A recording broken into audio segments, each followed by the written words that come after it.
Well, here we are. We brought you home today. Yes, we did. But you were born on the 12th. Yes, you were born on the 12th of November. Being alone is a captivating experience. Some of the most important milestones in life force us to face them individually. After all, we're born alone, we die alone.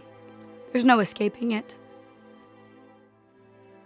Being alone, however, is not the equivalent of being lonely. The soul that sees beauty may sometimes walk alone.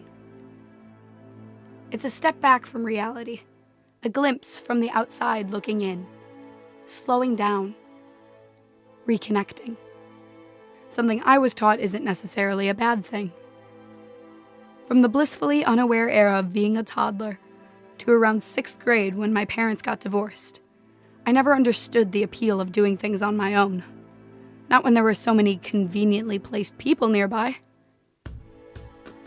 My mom remarried a few years later. My dad remained single, choosing to unlock the boundless philosophical potential that tied to his concept of being alone. At the brink of dawn, on seemingly endless 20-minute car rides from his house to school, he would ramble about theories of the universe, moral debates, and higher purposes, as my tired eyes would slowly droop shut.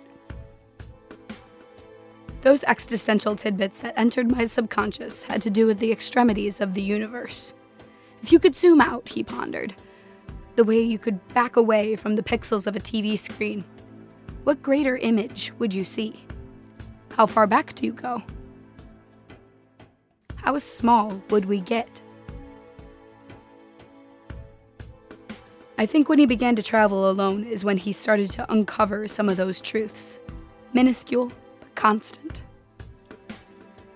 First, up north, which he considered a nice getaway before moving beyond. A silent Christian monastery in Northern California, a haunted ship, Icelandic terrains. The world was at his fingertips.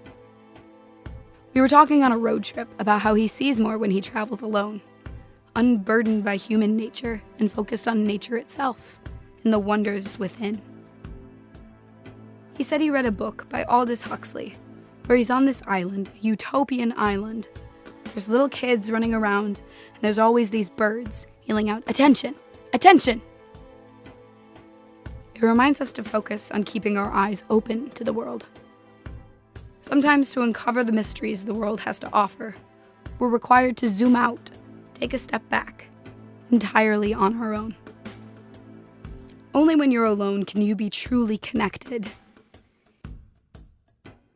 He's still searching every day, grasping at straws for answers to questions that have been asked for thousands of years. But every time he travels, he doesn't realize that he's teaching.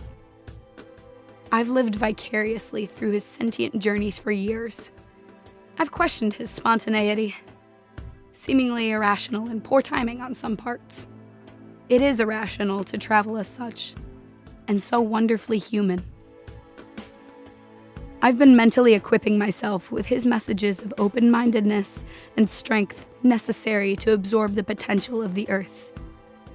And I can see and take comfort in the fact that he's a little more connected, a little more woven into the fabrics of the universe, a little bit less alone.